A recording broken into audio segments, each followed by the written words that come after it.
afternoon, everyone. Thank you for being here. My name is Renetta Din. I am the ACT-IAC staff partner for the Emerging Technology Community of Interest, which is one out of 9 communities of interest at ACT-IAC. The Emerging Tech COI, as we call it, has 6 working groups that include AI, blockchain, DevSecOps, quantum, IoT, disruptors in government. And this particular session is hosted by the IoT working group. And with that, I'm going to turn it over to Pete. Awesome. Thank you, Renetta. Thank you for everybody who has joined. I'm going to set some context as I hope it will benefit this conversation because our esteemed guests are thought leaders and folks you may already know about around the Beltway. But again, in the spirit of ACT-IAC, the Emerging Technology Community of Interest, the IoT Smart Infrastructure Working Group, say that 3 times, we are very laser focused on things like how technology is enabling our cities, communities, and municipalities. So yeah, again, this working group is very specific. I'm the founder and CEO. I'm a one-man band of Dots and Bridges. I'm a former CTO for the U.S. Department of Energy, as well as I spent 14 years at the Department of Education and before that in DOD. Born in Philly, but bred in the DC area. And again, it's an honor to be your moderator today. So here's some context. When we discuss the Internet of Things, we're not just talking about devices, connected devices, because we know most things are connected today. Think zero trust, right? We're talking about connected outcomes, though, whether it's a sensor, a system, a data stream. How is that intelligent automation, and in the case today, we're going to talk a bit about AI, enable institutions to see earlier, respond faster, and operate more reliably? Resilience is a word that I think of. IoT functions as the nervous system of modern infrastructure and intelligent automation, and how that nervous system translates signals into action, measurable action and outcomes, is something we hope you're thinking about today. We're not going to geek out on solely AI and cloud and this, that, and the other. That's the infrastructure. That underpins it all. For cities and municipalities, this manifests in a very tangible way. Safer transportation, more resilient energy and facilities, faster service delivery, improved experiences for citizens and employees alike. Ms. Rose will talk a lot about that, as well as Brian. Citizen experience, user experience. But none of it works without trust. Trust is what it is. So whether we trust the automation, the institution deploying those capabilities, we have to know that we can trust the technology and the data that we're receiving.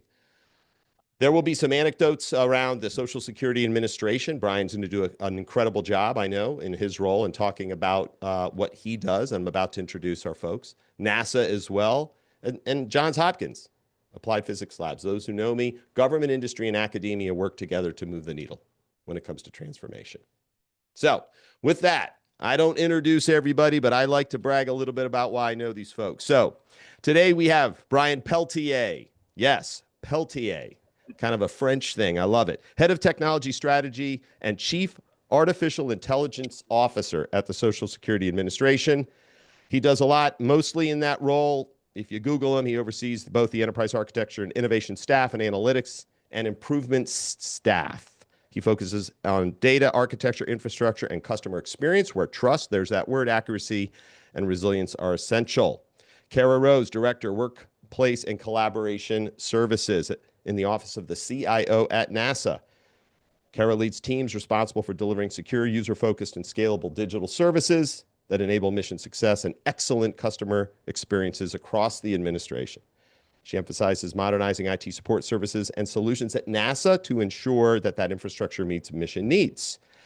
Previously, and this is important, Cara served as the Director of Digital Services in the Office of the CTO, developing emerging technologies while reducing costs, risks, and organizational obligations in a former life along her personal and professional journey. She's awesome and amazing and a great storyteller. Last but not least, Dr. Bregman, Avi Bregman, Senior Scientist, Johns Hopkins University Applied Physics Lab, and Section Supervisor for the Materials Discovery Initiatives writ large. Dr. Bregman, his research, he focuses on materials created for extreme environments, materials that help create technologies that we use today, and we may not realize we're using those technologies or that material.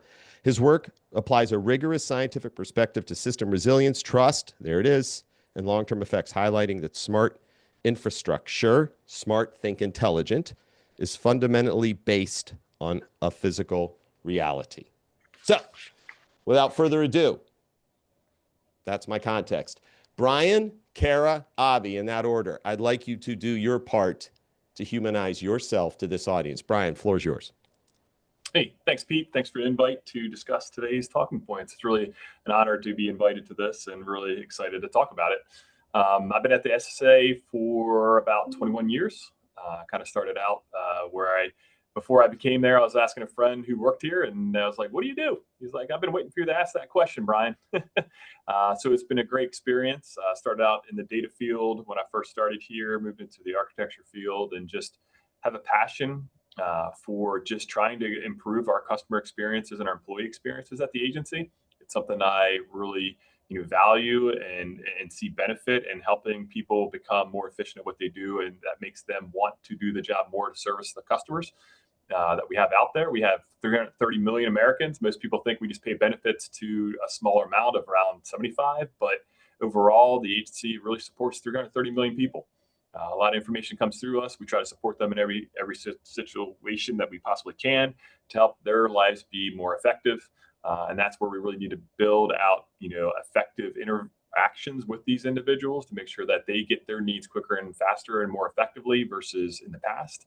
And keep just thinking that direction. That's the passion I have, and really trying to help our people, both just, again, like I said, employees who are doing the work, even employees who report to me who are building the systems to do the work, and even the customer, or to really have that outcome for just the American public to improve their life. So it's a really cool job I have. I'm really excited. I work with a lot of different people.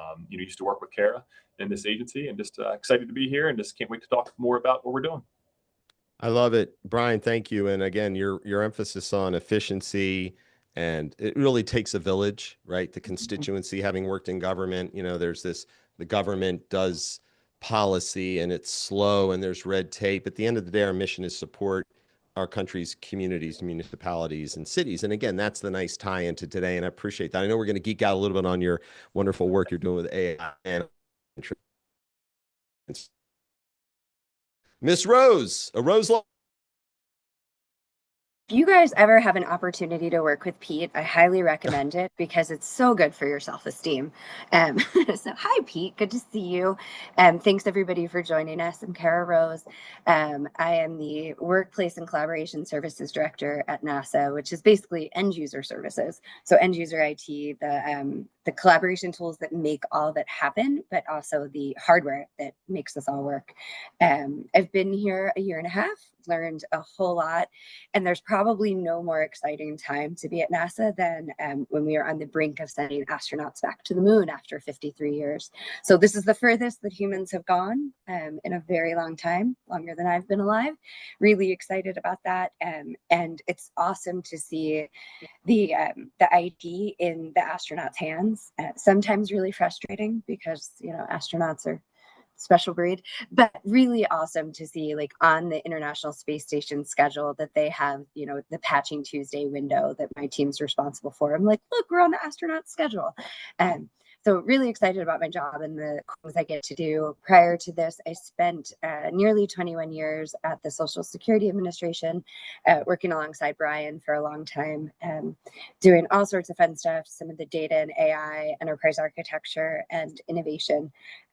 Probably the most fun I had, besides, watching astronauts launch off into space, is bringing innovation to SSA and solving problems for those end user citizens. So thanks for having me, Pete. Well, yeah. And by the way, Cara is sort of always going to wear dual hats when we do these. I'm her sidekick on this working group within the ETCOI, but I like to always get that NASA perspective because, like my time at DOE, NASA's got that element of R&D and the future, the vision, and love having you on, Cara. So looking forward to your feedback today and some comments. Dr. Bregman, you're not a Fed, but you do represent that community that I love, and so do my colleagues. A little bit about you, pal, for this audience. Yeah. Well, everybody, thank you for having me here today, Pete.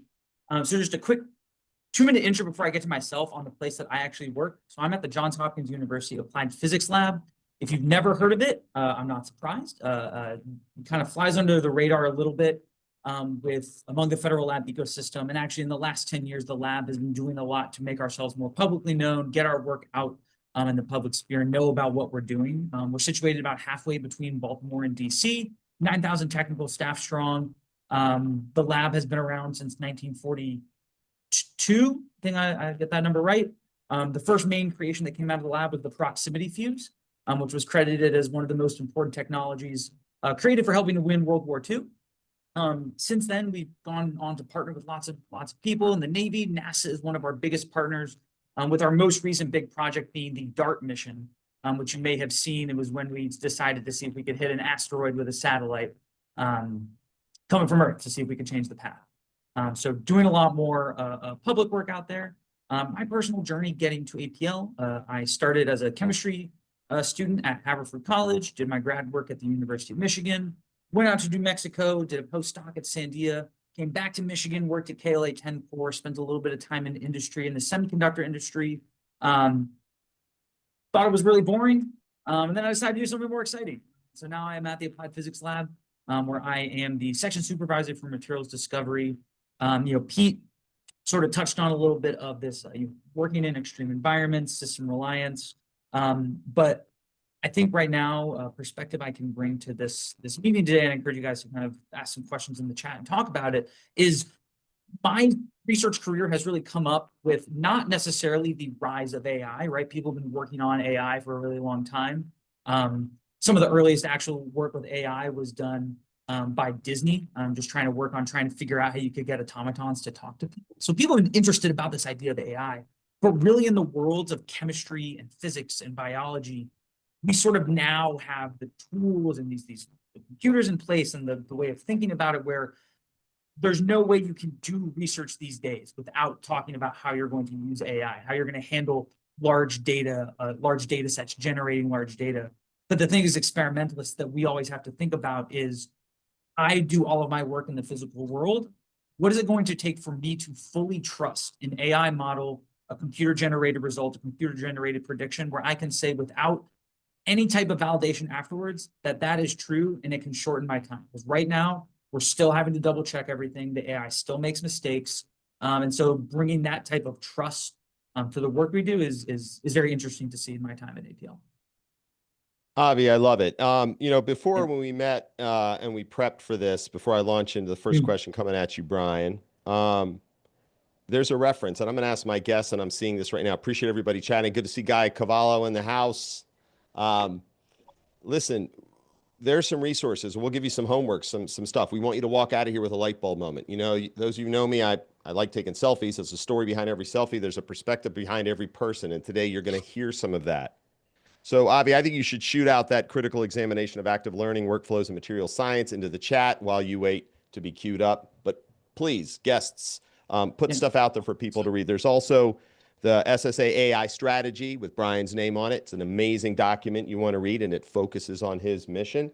Data and reasoning fabric, Cara, I found on NASA. I think it's still legit. It's still publicly available. That's a nice page, I think, for people to see how we're applying data and that reasoning with AI. And anything else my guests want to put out there, I'd appreciate it. So please ask questions, but we're going to hit, and we have specific topics we want to hit on. So I'm going to kick it off with Brian. We want to hit on the link here. The essence behind this question to Brian is between back-end IT decisions and frontline citizen experience. Brian, wearing both your hats, or multiple hats at SSA, you oversee AI strategy, IT infrastructure, you're a visionary, you're a thought leader and influencer, delivering services to millions of Americans. Question: how does data provenance and AI governance influence the quality, fairness, and consistency of that customer experience as automation, as we know it, increasingly supports more and more benefits and service delivery? That's a great question. And it's a big one, to be honest with you. That data provenance, we're learning right now is a key critical aspect of everything, right? One of the things that we're leaning in on, and I'm leaning in on, is basically most of the data quality in and around what we're doing is a leadership issue, not really a technical one sometimes. What that means is that you need to focus in on what data you have and the information you have that's curated correctly, and then the technology can use that information to drive it forward, right? What I mean by that is that, if your information is kind of scattered and it's not very clean and it's kind of a little bit different, you have information out there, if you let AI go after it, it's not going to be great, right? It's going to get confused. So data governance and provenance of the information you generate and create needs to have a pipeline to provide high quality information that goes out to the customer, either through just basic information on your websites, to also out to your customer through artificial intelligence that we're starting to look at and use to interact with them in an effective way, right? If you think about just in general, it's a age-old problem. If you've been around data for long enough, it's garbage in, garbage out. If you have garbage comes in, you have garbage comes out. It's even worse now than it's ever been before, I'll be honest with you, around artificial intelligence. Because as AI is ingesting it, it can get confused. It's like, I don't know what's the right one. And I'll give the example that, we've been doing some testing internally. If you ever use like Google, who uses Google? I don't know who does, but I'm just kidding. And you asking a question out there, we did this as a quick scenario there. You ask about a replacement card inside of SSA. It says, how do you do it? Well, Google's response through Gemini and give you an answer, right? Well, if you go to ssa.gov and you do the same search through our search engine, it gives you a little bit different answer. It doesn't tell you the whole answer that Google did. And then if you do it internally, you get maybe a little bit slightly different answer. Well, it turns into a data provenance issue, right? Meaning that if the data is not provided and curated correctly, you may have different interpretations of it that go out across between your employees internally, to your website, to even the AIs that's scraping our website. So that really takes a huge impact that you need to really take a look at and manage from a data information standpoint to make sure you're providing the right information to your employees, the right information to your customers, and the right information that's scraped in by these other artificial intelligence uses so that everybody's consistent. Otherwise, you're going to confuse people. So that is a massive undertaking, and we're starting to look into that. How do we curate effective data to make sure that we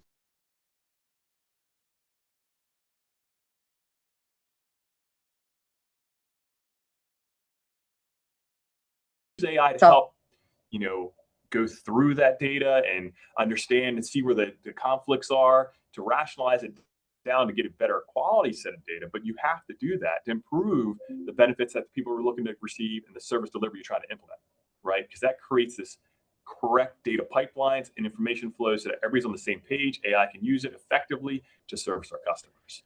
So it is a huge thing. Yeah, Brian, let me just qualify a bit. Like the volume, velocity, variety, veracity of data. I have the 4 V's. I used to hear about the 3 V's of, the cloud. And it's like, we can put it somewhere, but until it becomes data with context, i.e. information, I think that's what you're hitting on. And now we have all these AI tools. I use them all. We all use them. Yeah. And I want it to be perfect. Inference now is a thing. And for me, I still have to double check. I want to believe what I see is legit. Right. But when I see something that's just off, I go down that path of a branch. So thank you for elevating that. And I think that speaks to this trustworthiness and provenance. So I'm assuming everybody knows what provenance is, but that's a good buzzword that you hear a lot today. Brian, we're going to come back on some things and we're going to build off these threads. And the rule of thumb is, Cara and Avi, you can riff off. I have a question for Cara, but feel free to blend it. So to be fair, is there anything you want to say, Cara, in response to what Brian said, or foot stomp? No, I think I just want to chime in too on the importance of refining the question too. So you can ask the exact same question of Google and SSA.gov, but I think I'm also on the Disruptors in Government working group, which is part of ET, just a different one. You guys keep sucking me in some more and more. We love you. Thank you. You're brilliant. Oh, see, I told you guys, just hang out with Pete. Great for your self-esteem.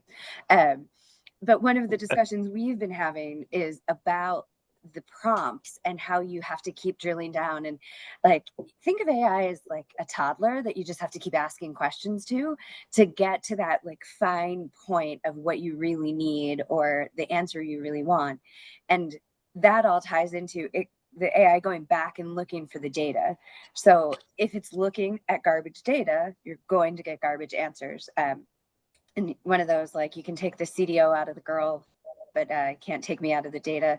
Now I'm all in on, that 1 year I spent as deputy CDO. Now I can't talk about AI without talking about data and how important it is, because AI is just looking at data much faster than any of us can. And we use that at NASA all the time. There's so much data like around human spaceflight and around satellites and the data that's coming back from the Mars rover. And it's too much for a human to get to. So using AI to move faster is really important, but understanding that you have to have clean, good data and knowing where that data came from, knowing the authoritative data source is so important. It's interesting. And I have a question to ask you, though. I'm not asking you the one I asked you, so I'm going to throw you a really hard ball. No. Okay. I probably don't know the answer. No. It's like data cleansing was a thing back in the days. Look, I'm 59 this year. So when you say data cleansing, I'm kind of like, isn't that sort of like looking at the provenance too and making sure it is as clean as it needs to be? Anyway, that just came to me. Hey, Cara, you hit on something though. So thank you for that. It's kind of the answer to a question I was going to ask around this provenance as a workforce trust issue. So appreciate that. But you mentioned something that I know everybody on this webinar today who sells into the government. The question always is, how does the CDO, the CIO, the CAIO, the CTO, this is an issue they're all grappling with, right? Whether it's the ping power pipe infrastructure to building software solutions in the cloud. And Avi, this is a tee up, you're right at that front center of probably writing code and thing or work with people where this has to be done. Cara, how do, and this is for Brian, you could chime in later. Cara, where are these conversations happening though? Like how does, the thinking of a CDO and a CIO and how is that federal community coming together in light of this AI boom? I think we should punt to Brian. He's the one that has to go to those meetings. Oh, geez. Well, okay. Sorry, now you're wearing your co-host hat. Like, oh yeah. Brian, that's directed to you. But wait, Brian, give us a short and sweet because I want Avi to get some floor time here. So, I mean, in general, with a lot of those conversations, we're having them at the leadership level to understand a little bit more where that data is coming from, what's happening. Does that make sense? Like, yeah. And we bring in our experts and we bring in basically a good set of team because it's got to be a multidisciplinary team to understand between our compliance, our legal teams, our security teams, understand where the data, our data groups, which is our data experts who know where the data is in the context associated with that. It's a lot of collaboration across a multitude of different teams to make sure we have the right things and using it the right way to get to the outcomes we're trying to get for our customers. It really is a collective effort to accomplish those goals. Yeah, so it cannot be anything other than that. So yeah. Yes, sir. Yeah. Sorry for interrupting. It's the village. It takes a village now more than ever. And I love Cara's response there about, data stewardship. Okay. All right. My man, Dr. Bregman. Feedback, man, and then blend it in with why people should understand this is how the university and academic community thinks. Go. Yeah, I like a word you use there, multidisciplinary. This is for a lot of reasons that I don't quite understand. This feels like a new word in the world of science. Getting over this issue of people being siloed and kind of thinking, oh, they're a biologist. I don't need to talk to them, or I'm a chemist. I don't need to talk to them unless I'm doing chemistry. The building I'm in, they designed it. If you ever have a chance to come up to Laurel, hopefully you'll get my contact information. Shoot me an email. I can give anybody a tour as long as they're a U.S. citizen. It's easy for you to get in. It's an amazing building if you want to see what's going on here and learn more. It's 5 stories, but in our building, we have biologists, computer scientists, chemists, physicists, material scientists, any IST you can think of, we probably have it in here. And they did this with the sole purpose of, if we're trying to have conversations with the people working on the models after we have our data, it's too late. We have to be working with them from the start. And all of these things have to be happening from the start while we're working on it. Because if you leave computer scientists alone in a room, they will predict the coolest thing you've ever seen. They will come up with the wildest designs that give you the highest strength, the highest temperature survivability, and they'll come back to you and say, all right, can you make this? And then we're going to look at them like a crazy person. What have you shown me, right? This is a plutonium composite. I can't do that. I'm not going to make you something like that. So we have to be multidisciplinary here in order to reach any sort of practical solution, in any sort of reasonable time frame. Yeah, the multidisciplinary resonates with me specifically, and I think most people in government. Every agency, every administration not named an agency, every small agency is multifaceted functional, multidisciplinary. And that's why I say when you think of the USDA or SSA or NASA, it's like it's so much more than the CIO shop. And there are things happening. And I think that's what I always used to say to my folks who would come visit me as a Fed. It's like, do you know our mission? You may know about the mission that I don't. I know how technology enables it, but boy, oh boy, an org chart says a lot. But then when you really go and study how, in your case, I mean, you're a university, but the national laboratory ecosystem is multidisciplinary. So I like where you were going with that in terms of, who do I speak to about it? I think we're getting to where even if you're speaking to one person, there's an onus on Brian and or Cara in this case, like, hey, I just learned something and I better go talk to my person who wears this other hat, because at the end of the day, the AI umbrella at every agency is a village. Well, you were going to say something, Avi, to close? Yeah, I was going to say, the other reason I think that we've had to really embrace the idea of multifunctionality, multidisciplinary, whatever term you want to use. I think more and more, any agency you look at, you're constantly being asked to do a lot more with a lot less. This feels like a common trend. It is, research budgets are smaller, workforce budgets are shrinking, and so you have to either know how to work really well with people to be more efficient, or you just have to become that guy who wears 10 hats at one time. Yeah. In order to get the deliverables on. Okay. All right. All right. We're going to pivot to kind of our segment 2. Cara, I'm going to kick it to you. And what I'd ask of our guests is, mindful of our audience, of course, is folks who probably would love to have meetings with you, or know what keeps you up at night, or what are your pain points. Feel free to blend that stuff in, because I'm sure it's going to be tough getting meetings. But I think that's good to share, like, maybe point to resources or how, and maybe it's this kind of environment, which I think is the place to learn about folks when they're not pressed for time. But thank you for that in that first segment. And we discussed provenance a lot, and I appreciate that. Cara, but this is for you and then to Brian, because we're going to hit on this customer experience element. Look, you incubate new technologies at NASA. You've been part of it at SSA. I mean, that's a word. I love the word incubation. The government's always looking to move the needle and do pilots and proofs of concept, et cetera. How do you evaluate, if you do, whether those solutions are improving that user experience, not just at work, but with your customers who are hitting your website? So websites are easy, right? Because there's analytics built into everything now. So pick a metric, you can track it. I am not too involved in that. I'm getting more involved, but I just saw, like, we've shut down 200 websites to consolidate it. Our NASA's web traffic was sprawled everywhere, and now it's nasa.gov, science.nasa.gov, that kind of thing. So we're, pointing to that user experience. The scientists are interested in different material than the average person that wants to see the launch schedule, which is different than the astrophysicist side of the house. And then the aeronautics side of the house is another one. People forget what that first A in NASA stands for. Yes. But, there's some really fast airplanes that are flying right now, which is cool.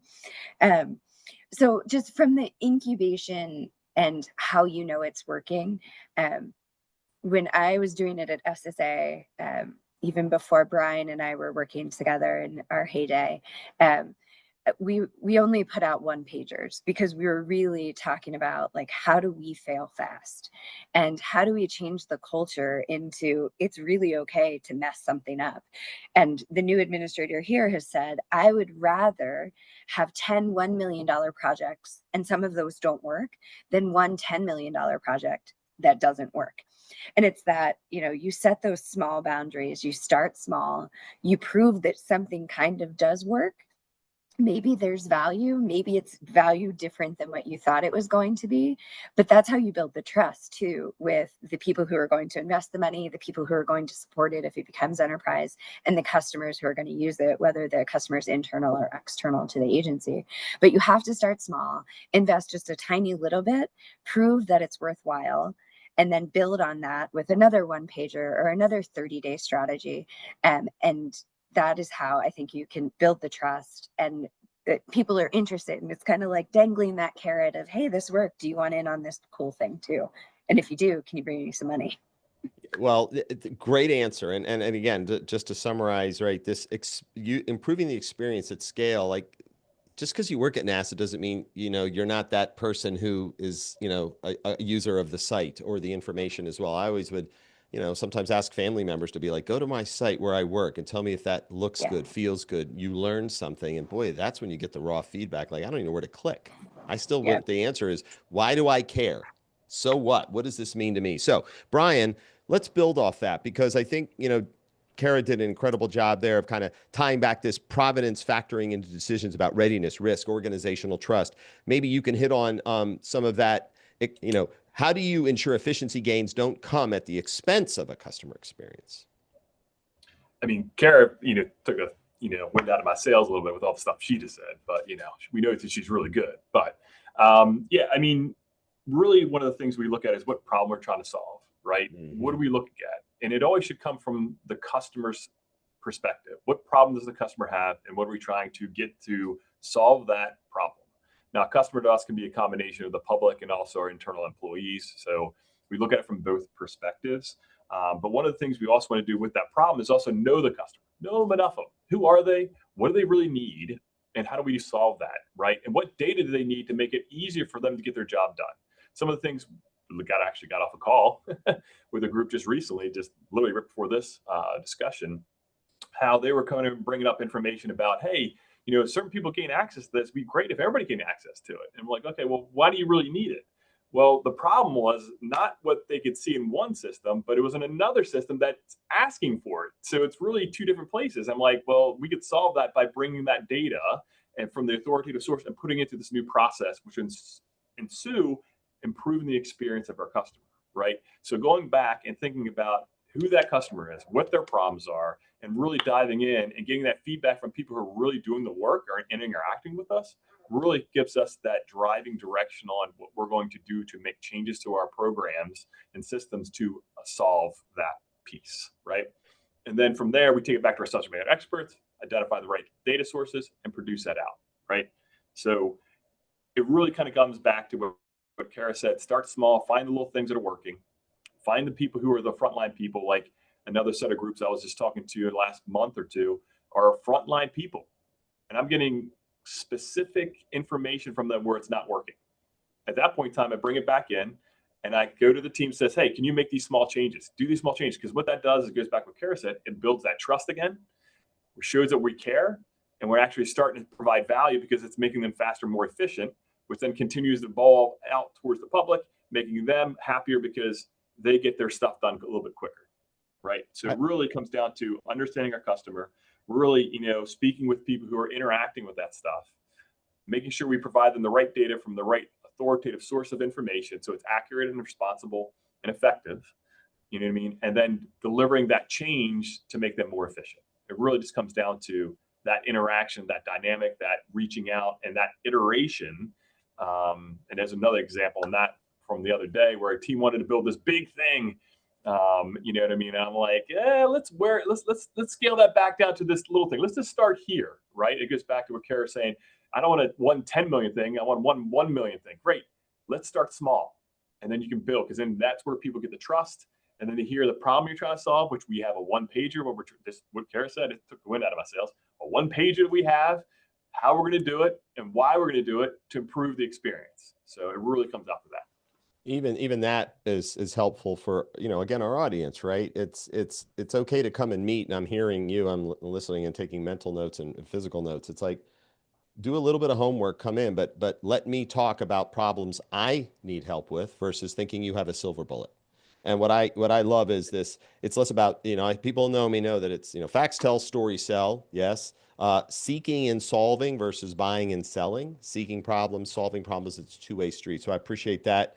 Avi, I'm going to jump to you in a minute, but I just want to close out with, Cara, number one, the disciplined innovation that you obviously implemented and deployed when you were at SSA, that was something that really caught my attention when we were talking. And I know that applies with you at NASA, but that's very important in terms of thinking what we want to do and not trying to assume everything will work for everybody. And then Brian, just scaling artificial intelligence, which is something we're talking about so that we don't erode the customer experience, is what I heard.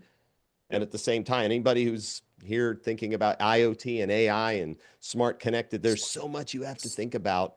We don't just want to say AI is the solution. There's still the baby steps. And then I think, you know, do small things and show success, and it's going to be a continuous loop. Avi, feel free to feed into that. I mean, I'd like you to maybe geek out a little bit on some of the idea around security centralization. I call it, you know, that fragility component of how should institutions think about resilience, decentralization, and cascading failure of AI when it moves from experimentation into potentially core operations? It's a big question. You know, at this point, you know, we have to, a lot of the generic AI tools out there, we have to be very careful about how we use them, and about how we approach them. So there's even stuff that we can't use because if you're worried about asking a question about some scientific detail, that goes into this broad model now that the language model is constantly learning from, or the AI tool is constantly learning from. That's now out there. That is now something that adversaries can get a hold of. That is now something that a competing research group can look at. That's all sort of things they can dig into. And so right now, you know, we often do kind of our own custom tools for anything that we're developing AI. Everything we kind of develop it in-house. We build off some existing code. We have to keep everything really under wraps. One of the things that I kind of worry about and think about a lot is, you know, in a lot of ways, our AI right now is not decentralized, right? There's 3 or 4 companies that are pretty much running all of our AI tools. Everything that we like is there. Everything that we like is out there. So if we start to increase our reliance on AI for doing simple tasks, then those simple tasks become more complicated tasks, then those become more complicated tasks where we're not really thinking about some of these steps. If those go down, are we suddenly crippled where we can't accomplish anything? Either that institutional knowledge is gone, that personal knowledge is gone, or we just literally can't function the task. I think you only have to look back, you know, what was it, 3 months ago? AWS went down. Half of, you know, the government couldn't, half of our technologies couldn't work because everything is so concentrated on this one cloud service. So AI is very cool. I think it has a lot of functionality. I worry a lot about the rush to adapt it and stick it into everything, and overuse and over reliance on it before really thinking about how it's going to have, yeah, I think you put it rightly there, cascading effects on the way that we work every day. I'm glad we touched briefly on it because Yeah. there's this whole component of trust, but also knowing that data is protected in communication channels and that sort of thing. I want to just take the floor for a second before we hit our final segment, and then we do some parting shots. And again, I'm seeing the chats, and I love that Brian and Cara and everyone are communicating. I see 48 people out there, so you know this is your meeting. This is your meeting with these folks. So start asking some questions, unless I know and hope you're doing what I'm doing, which is taking lots of notes. But getting it back to the purpose of why the IoT and infrastructure, smart IoT infrastructure working group exists is, you know, in the case of SSA, this is for our guests out there. Proactive citizen-centric service delivery use case. Intelligent automation can flag anomalies in claims or life event changes, retirement, disability, survivor benefits. You know, that's where we take it from AI to the, for example. And if you're selling into any agency, think about what you use the SSA for, why you do research with NASA, why you attend a university or work in partnership with. So that's one example. You know, AI models, they can inform data provenance, but support eligibility and benefits processing. In the case of NASA, real-time mission situational awareness, IoT-enabled telemetry. That's a thing. Okay, using analytics so that we can determine anomalies across the facilities that NASA is in charge of, systems or missions, people up in space. At Johns Hopkins, accelerated research in extreme environments, sensor-rich experimentation, and AI-driven modeling accelerate materials and systems exposed to heat, stress, electromagnetic interference. Most agencies that do a lot of work, think DHS, think DOD, think DOE, think USDA, places, like, of course, NASA, where experimentation and science is critical, IoT is in the infrastructure. Data that IoT is collecting and generating, ingesting. This is what we're talking about today. And that data informs our communities out there when we go to websites and go, I have this thing and I'm worried about it because whether it's from a healthcare standpoint at NIH, or maybe you're just exploring people in space. I do this. I write to NASA. I'm like, how do they live up there and do things that, I never want to be up there doing? But this is where you can leverage tools today and say, well, how is AI going to amplify or augment or accelerate SSA's efficiencies to me, the consumer? So that's something I wanted to just include before we hit up here. And really, segment 3 is, I'll go to, Brian. I mean, we got 20 minutes, but like when it comes to SSA and taking what I just explained, are there some problems you want to convey saying to the community, look, this is the stuff I'm focused on. You can read my strategy. And yes, we're bound by thou shall at an agency because of an executive order last year and some recent stuff that came out in December. But what do you need help with? What would you like to see and partner with out there in the commercial area if it exists? I mean, one of the big things is just wrangling data. I mean, that is a big one because like we said before, any artificial intelligence uses data as its foundation. And we have a lot of data at a lot of places about a lot of individuals, plus a lot of policy and compliance and information that just needs to be kind of wrangled more into a more effective pipeline, as I mentioned before, so that it makes it higher quality. And we are providing that trust back to the American people of what we're doing with it, how we're using it, and what we're going to help use it for with artificial intelligence to deliver better services to them. Right. To me, that is the one big thing, because information overload is happening now where people are just getting bombarded with more information. Trying to understand it, quantify it, understand the quality of it, and help us rationalize it is going to be big, so that we can then use it back into our processes, helping our customers, helping our employees service the American public.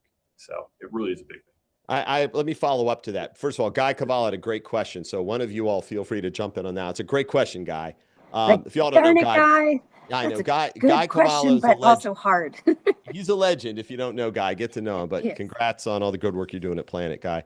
Former CIO and C-level in government. Brian, let's just quick pivot back to, let's just say vendor X or partner Y comes in and says, hey, I was reading about this IG report or a GAO report that wasn't really like, you all need to be better, but hey, recommendations. Yep. From an AI perspective, right? If they bring that to you, is that something that you, whether you're aware of it or not, is a good way of saying, look, you did a little bit of that research, what we're on the hook for. How do you see you fitting into this? Versus can I get a meeting with you to talk about what we do, and you go through a PowerPoint slide deck? I mean, is there a lesson that you would encourage that relationship with government industry to be? Is it more of a seeking and solving problem scenario? Yeah, I think it's more of the seeking and solving problems. The challenge is sometimes the information that's provided out there isn't always the details that they need to understand, but a lot of other information is out there. Like there's things that they can understand and provide. It says, here's your problem. We see it. Here's how we can help you solve that. Instead of just giving slide decks of here's what we do. It's great. But if they have a problem, solve the problem. Does that make sense? And then Yes. That gives us trust and confidence in them to help us. And we can then expand those relationships. Right. Yeah. That's the key. Okay, great. Cara, it's kind of you too, like this question of that engagement, how you go about keeping the lights on at NASA. I mean, you have that CIO kind of vibe, but you also are innovating. You're looking to the future. And, what can you share with this group about how to engage with you or have conversations that matter? Pete, is this where I admit how terrible I am at LinkedIn? Is this where? I don't think you're that terrible. I do follow you, and you put some cool stuff out. But yeah, like go ahead. Yes. Please. So address LinkedIn's that. not the way, is what I'm saying. No, I think that I'm always happy to connect with someone and point them in the right direction, because chances are it's not me. But I think that's part of the problem, like from a data perspective too, like who do I talk to get good solutions in hands? And none of us have any money. So what can you do for just a smidge? But also don't hook us on like a crack dealer when you dangle it for free and then it has a $4 million price tag after the fact. No, in all seriousness, in these situations, I think that coming to us with demonstrated value is the best way to attract our attention. Well, one of the things you said, and I'm going to steal the words from Cara, because you did say it back when we were prepping, was that, when we design our infrastructure, we need to balance automation, performance, and human experience. To me, Oh, that was is really easy. smart. Well, it was smart. It was in the moment, and I wrote it down because I'm like, oh, I'm going to build off that. But to the audience, that is easier said than done. Yeah, that is less sure. plug and play. That is anybody who sells, whether you're OEM or you're an integrator or you're a reseller or you're a distributor, it's a team. And I think that's what I heard you say in our prep call, and you just reinforced that. Thank you. Thank you. Avi, you can kind of go here, but you being in a non-government sort of buying capacity, heck, you may have hundreds of billions of dollars for all I know, because I know people want to, okay. But yeah, can we take this, like, that institutional knowledge was brought up.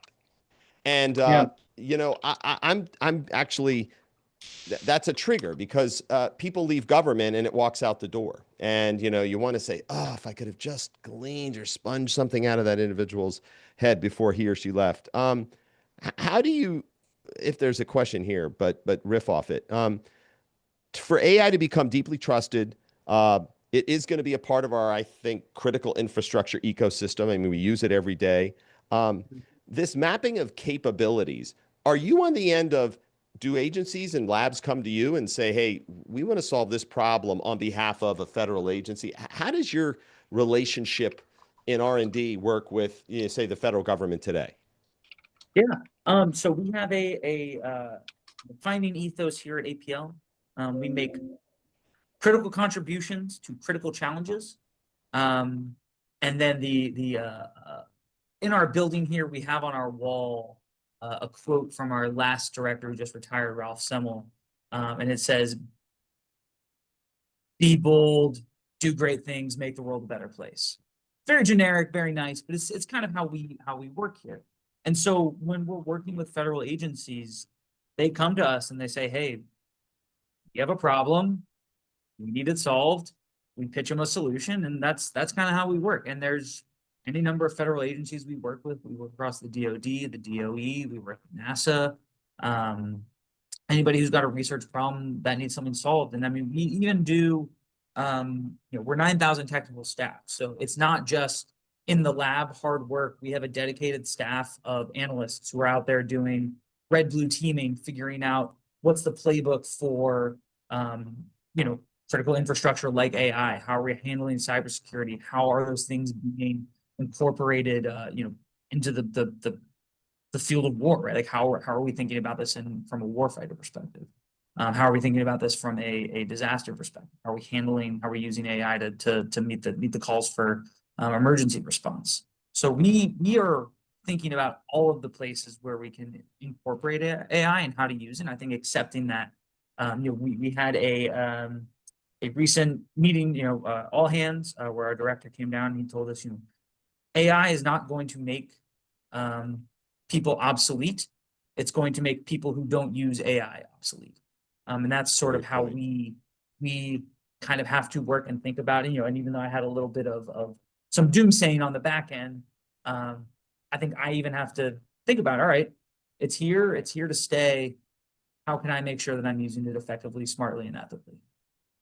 I love that. And again, I appreciate you, even though your university, and I say, even though, I mean, I spent a lot of time with the national labs, and it's like, you find out that they're the place, sometimes the first place the government might even go to say, we don't know how to even get started solving this problem, but here's the idea. And anybody who works with our laboratory community, not just the national labs, it's like, I used to go in the offices and they were more proud of, like, see that patent up there on my wall? I did that. Oh, it turned into some $6 billion thing, Apple bought, but I did that. I invented it. So I encourage our audience, right? The academic community is the recipient generally of a lot of the R&D that ultimately becomes a product that might be marketed into the government. So good stuff, and loved having you share that perspective. All right, we got about 11 minutes. I love that Guy gets the gold star because he's asking all these great questions.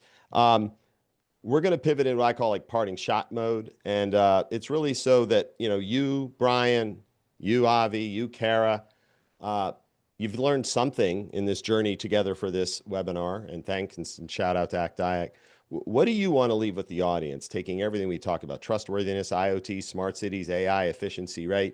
Like, there's so much to unwrap. The goal here was to educate, inform, and enlighten. So Brian, if I can start with you, what is something you would encourage so that this conversation continues? I mean, we still have 44 people on. What do you want to convey to that individual should you run into them at an event, see them on the street, having a cup of coffee, that you hope they take away? I mean, the biggest thing is always the customer is the most important, right? Once you have to understand their problems and what they're trying, what their problems are and what you're trying to solve, then the secondary thing is what data they need to make sure you track and understand and have high quality data to support that process. And then AI then can use that to help solve it in a new, innovative way, right? Like that's what you look at it as now. And then the secondary, I kind of mentioned in the chat, AI is not a silver bullet. Use AI for what it's effective for. It doesn't mean it has to be used for everything. It's not a sledgehammer. So those kind of the things that you need to kind of think through when you're building this stuff out and understand the problem, understand how you're going to quantify the outcomes and the metrics you use to target to make sure you're being successful. Understand the data that's high quality. You can use AI to help rationalize it, but data into AI is the most critical piece. You have high quality data, you get better experiences with artificial intelligence. And again, AI is not a silver bullet. Use it where it makes sense. Use other standard, coding practices where it makes sense, and just keep continuing to focus on the customer and their experiences. I love it. I call these parting shots, but that's like I used to say tweetable moment. I'm like, it doesn't sound as cool when you say it's an X moment, but AI is not a sledgehammer. That was great. Avi, floor's yours. Yeah, I think my parting shot is right. I live in a very different world here than Brian and Cara. Just in the sense that I'm in the lab, but a lot of our, I think, challenges and struggles are the same. There's a lot of synergy between how we operate, about how we work. And, I'd encourage, if you're out there and you have a problem, I don't know every agency people are here with, but if you're an industry, if you're a federal agency, and you're trying to think about, hey, I have a critical problem here, I need experts to work on it with. We can work with all sorts of individuals. We tackle all sorts of challenges, and there's always a solution. And if you're also, kind of curious, I'll do a little plug for myself here. I am helping to put on a workshop in June where we are trying to connect more academics with people in the industry to understand we're doing all this cool stuff in lab, but oftentimes it's getting swallowed up in the void. Do you want to figure out how to partner with people in lab, figure out how you as a person can go out and see, hey, what are these people are working on? How can I license it from them? How can I grow these into a business and actually translate solutions into the public, into all sorts of different domains? If this is something that sounds interesting, find me on LinkedIn. I'm happy to talk about that more, but I'd say keep a critical eye on anything you see about AI. I'm not a doomsayer, but I am incredibly skeptical. And that's what keeps me successful as a scientist. Stay who you are, brother. And everybody, more will come out. I'll share some, and as will Avi. That's going to be a great event. It's going to be in DC area, right? Yeah, okay. DC area, 555 Pennsylvania Ave. Sounds good. More to come on that. Thank you, Avi. Cara, close us out. I think just echoing what the two smart men before me said, it's about solving problems, right? Like, what problem can you solve? How can you help me solve a problem? And starting small, so it's simple, you can build trust, and then, you can come at us with the bigger solutions. And then the importance of data. Like, without data, we don't do any of this stuff. So investing the time in the kind of more boring stuff like data tagging is really important. Yeah, necessary evil.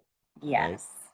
Cara, great. That was kind of, again, shout out to everybody. Cara's sort of the co-host, but I pull her in there. I'm like, can you just also talk from that NASA? All right. So I wrote down stuff, and usually my parting shot is hopefully a summary. So bear with me, everybody, before you jump. As we wrap up today, there's one essential idea that I felt was reinforced, and I wrote this down. Data is now infrastructure, but provenance is what makes it trustworthy. Data is now infrastructure. It's not the servers. It's not the stuff you can touch and feel anymore. It is infrastructure, arguably critical. Whether we're serving citizens, enabling complex missions, or advancing science, intelligent automation only succeeds when people trust their data, the decisions, and the institutions behind them, i.e. SSA, Johns Hopkins University, and NASA. Seriously, take that to heart. That's the role of our working group, as Cara would echo. government, industry, and academia navigating the frontier responsibly and turning emerging technologies that we talked about today into trusted mission-ready capabilities for our cities and communities. Thank you again, Avi, for being here. Brian Peltier, you're the man. I'm so glad I got to know you. Cara, you are a rose like no other. Thank you for everything. And for all of you who tuned in, we will see you again soon. Shout out to Renetta Din and the wonderful people at ACT-IAC. Thanks, everybody. Thanks. Thank you. Thank you Have for a great joining. day. Thanks for having us.